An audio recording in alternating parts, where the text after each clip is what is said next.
It's time to talk about threading text frames together. Now, I've opened up this Rue article file from the exercise folder, and I'm going to jump to the next spread by clicking the Next Spread button in the lower left corner of the document window. That's this little triangle down here. Next, I'll use the Command spacebar or Control spacebar trick to zoom in to the top of this page on the left.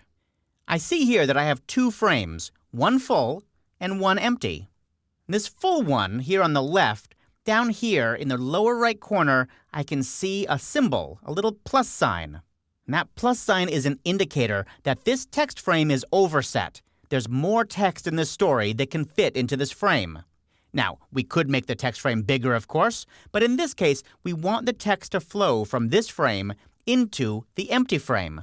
This is called threading. You thread from one text frame to another. Now, you'd think you'd use the Type tool to accomplish this. After all, you're dealing with text. But in fact, it won't work with the Type tool. Just a strange quirk of InDesign. You have to use the Selection tool.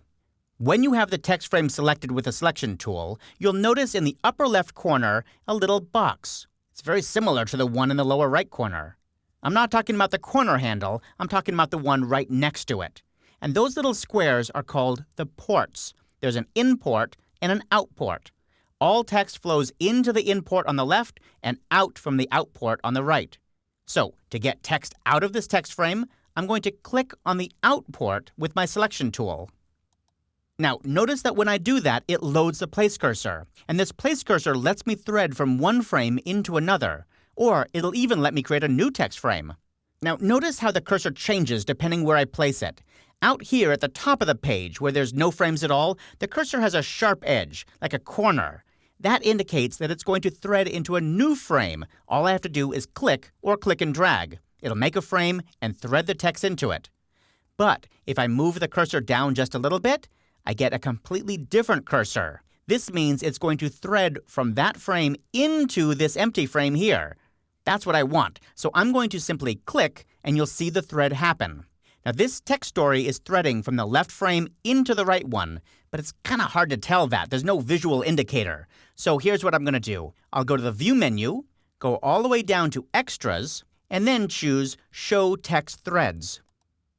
When I do that, I get this little colored line that goes from one port to the next. In fact, if I move this text frame down, you'll be able to see that a lot better. Okay, so we threaded these two frames together, but what if it was a mistake? What if we didn't really want to have them threaded, and we want to break it? How can we do that? It's really easy. All you have to do is double-click on one of the ports. Doesn't matter which, the in port or the out port. In this case, I'll just double-click on this in port in the upper left corner. When I do that, it breaks the link again, and you can see that this text frame on the left is now overset once more.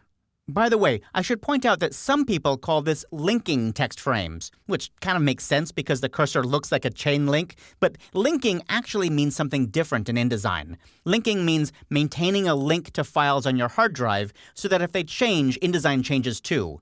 And I'll talk about that in much more detail in a later chapter. So remember, whenever you're talking about text flowing from one frame to another, always call it threading.